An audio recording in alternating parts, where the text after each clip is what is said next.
Hi, everyone. This is Marc Bates, and this is the Rabbit Room Apologetics Podcast. It's been a couple weeks since I've had a chance to be able to make a podcast here, and we've had some health issues within the family that I've had to try and help take care of. So that kept me away from the computer for a little bit. That's all under control now. And so for those who may know, I appreciate your prayers. And those who don't, it was some family stuff, and so we're doing well. So thank you all in advance. So, let's just get right back into it.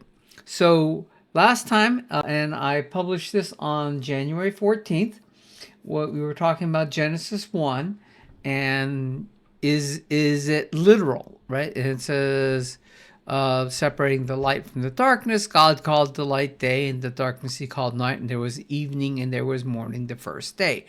And a lot of people say this is literal. And there are a couple ways of reading Genesis, and one is very strictly literal, right? Which can actually be very wooden in the way you approach the text. I don't particularly care for that myself, but it is a valid way, and that's the way a lot of people are taught. And there are a lot of people who will sit there and watch people talk about Hebrew scholars say that because it says morning and evening and first day, and there's a cardinal number there, that this is a literal day, 24 hours. That's not the case. Okay, there are examples, not a lot, but there are examples where a first day, second day could be in play.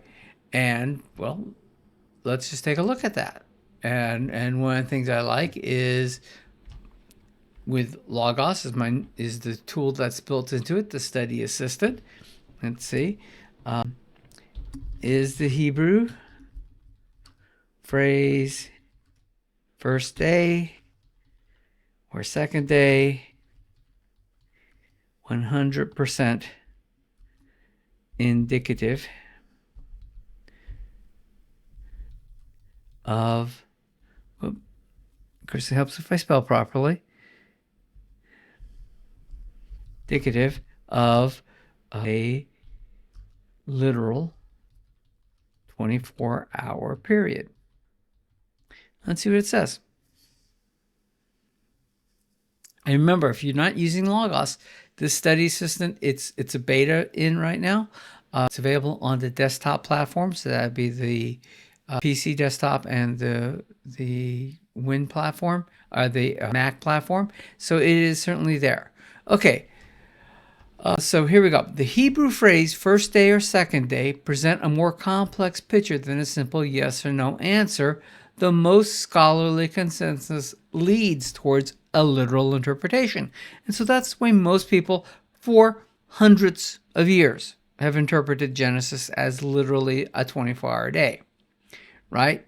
When the Hebrew word yom, which is day, is modified by a number like first or third, it consistently refers to 24 hours, right? And that comes from Darwin and Darwinism, right?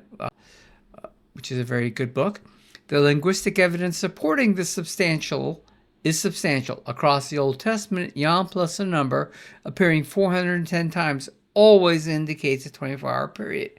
And the pairing of day and the evening and morning and evening and night consistently denotes a 24-hour day. However, and this is the big one, this isn't entirely definitive. So remember, people say that this is always a 24-hour day. They do have a lot of evidence behind them, right? But okay? The context allows the creative days to be understood as a period of time, an age, or an era. Additionally, the absence of a definitive article in the Hebrew text, where most modern translations read the first day, but the original reads a first day, suggests these may represent a sequential pattern rather than specific units of definitive time. And so if we go back here to, this is in English, this is the ESV, this is the Logos version that has in this case, the Hebrew directly underneath the English, right? Along with tools to help you get attached to lexicons and various other things. So you can see here what they're saying here. There was morning the first day. There is no the there. There is no definitive there. And this is one of the reasons why I say, okay, wait a minute. There are examples where this is not 100% guaranteed to be 24-hour day. The other thing that they don't bring up here, and I brought this up last time, is the fact that the entire Genesis story here, especially the creation account, Genesis 1, which ends just slightly after Genesis 2, right, because the chapters were subdivided incorrectly, and then the creation in the garden, and then the story of Adam and Eve's fall. Well, these were actually written in Hebrew poetry, and Hebrew poetry, which makes a great use of parallelism. But the thing with Hebrew poetry is, like English poetry, it's anticipated that this is going to be looked at symbolically, and so it doesn't have to be 100% literal. The other issue is, did the Hebrews actually, way back when this was written, consider this to be something that needed to be taken literally? And we talked a little bit about what was the mindset of Moses and the people as he's describing the creation to them. Why does this look so much like a pagan creation myth? Well, it's because he's actually, subverting the pagan myth and saying, no, it wasn't a pagan God who created everything. It was Yud He Vav He. It was the one true and only God, right? And so this does not literally have to be taken as 24 hours. There's lots of evidence, but I would say that the preponderance of the evidence leans towards the ability to look at this as something other than a literal 24 days. And you don't have to take my word for it. Some of the greatest Hebrew scholars in the past have looked at this text and say it's not a literal 24 hours. In fact, it has really very little to do with 6 days of a literal creation. That is just setting up the framework that things were done in stages and that God works in patterns, and that this was actually chaos into order type of language, right? This look that way. So we don't necessarily have to make this about literal 24-hour days. You can, and there's a great deal of scholarship in there. I'm not going to tell you what to believe. I'm not going to tell you which one's correct, because actually I think both are correct in some respect. But it opens up some nuance in how you need to approach this, right? Okay, so, but this is one that we need to really understand here next, is after this evening and morning, the first day. And God said, let there be an expanse in the midst of the waters, and let it separate the waters from the waters. And once again, those who need this to be literal, woodenly literal, have problems with this, because what is this envisioning? And one of the things I like, once again, about Logos software is you have this ability to attach notes. And I've got this note here where I talk about, at first glance, Genesis 1 seems like a straightforward account how the world was created from a biological perspective. While the text does describe the natural order, the biblical message is broader than biology. This is not a biology textbook, okay? And once again, I go back to what was the rationale Moses used as he's writing this down and talking to the children of Israel, right? To the Hebrews out in the desert.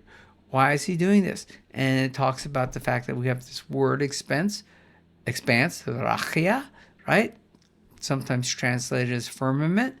And the same word is used for the ceiling of God's temple. Now that's very important here.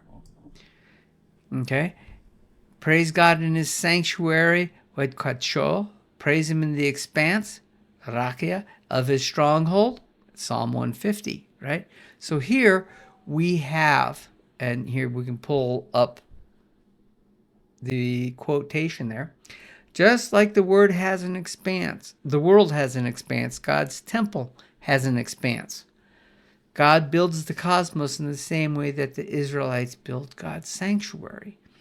And so the way the Hebrew worldview is oftentimes described as this picture where there is the upper seas or waters above the firmament, there are chambers in heaven, there's a rakia or a firmament, you have the moon and stars underneath that firmament, you have the sun underneath that, right?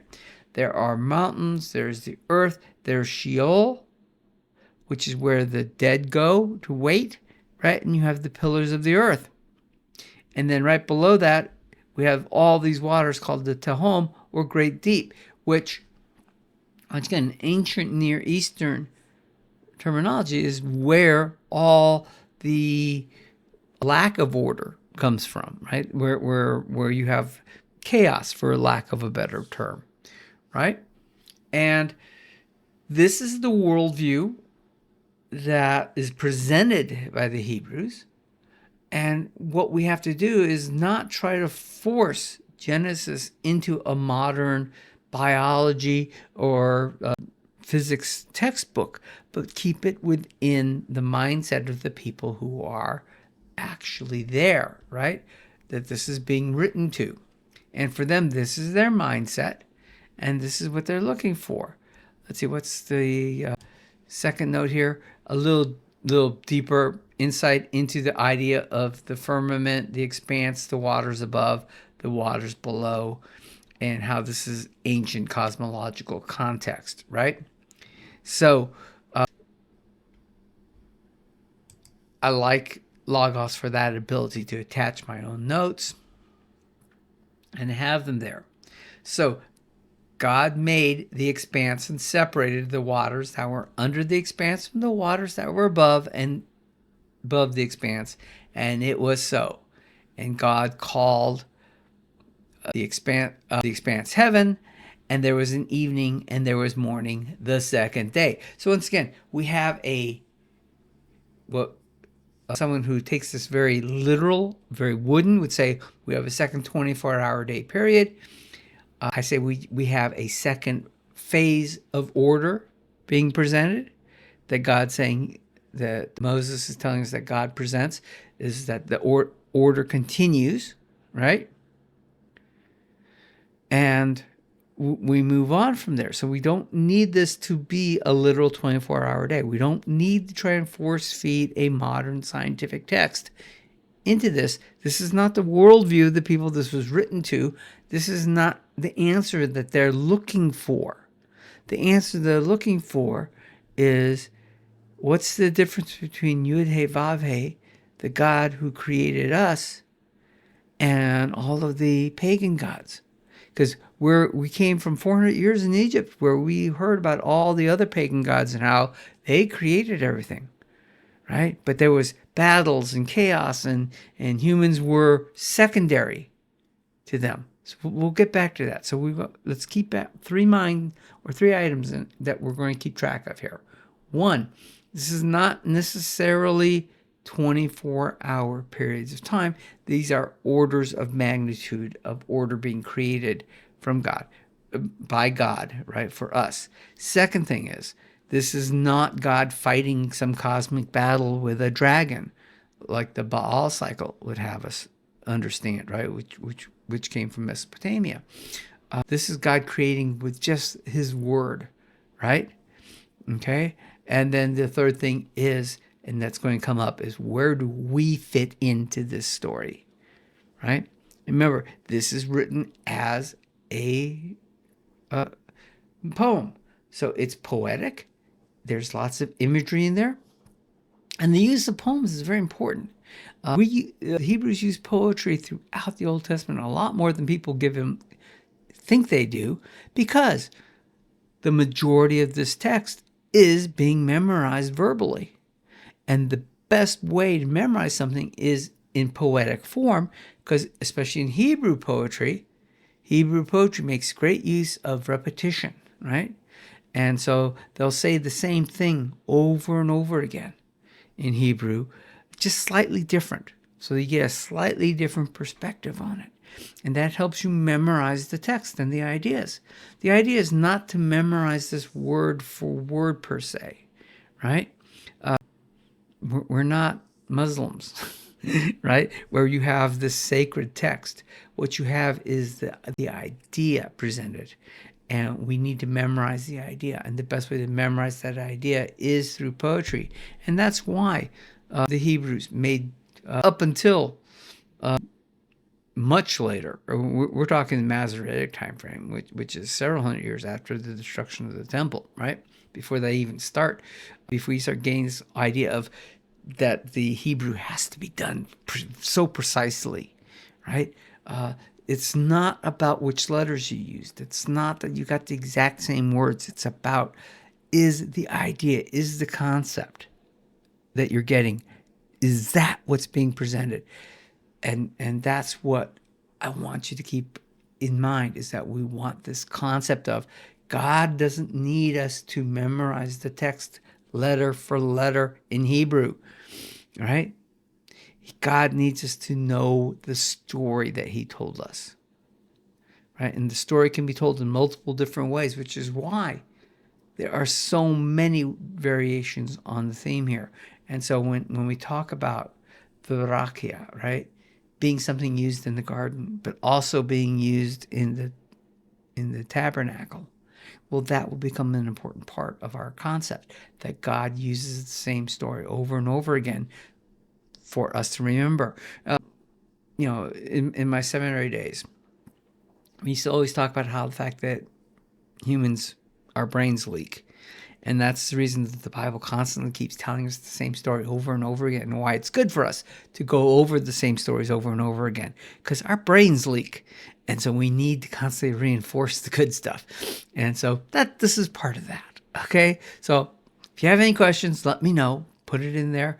Thank you all for who've been waiting a couple weeks for me to get back on the track here. Hope this helps you. I hope this opens up some more of your worldview. You don't have to be so woodenly literal with the text, because I don't think God's going to give us a read me, memorize from memory, recite Genesis 1:1 through 3:6 or something. I don't see that happening. He wants to know that we know the story that he's been telling us, which is his story for us, because we are his favorite creation, right? We are the apple of his eye. Okay, thank you very much. If you have any questions, put it in there. Remember, if you haven't done so, like and subscribe to the channel. Share this with a friend. You might need it. If you want to use Logos software, like I'm showing you how I use it here, I have a link I'll put in the description where you get a discount. So if you're going to use the product, you might as well try it and get a discount on it, right? So we do that, and we're going to be planning some live sessions later on, where we'll set a time and you can call in and ask me any question you want, and I will do my best to answer the question. If I can't answer, I may have to come back and answer it for you later. But the idea is, I've been doing this for a long time, so I know a lot of the questions most people ask. Okay, so go ahead, keep that in mind. And we've got some plans coming up for 2026. So hope you enjoy that. Everyone have a great time. Have a great day and be blessed. Thank you.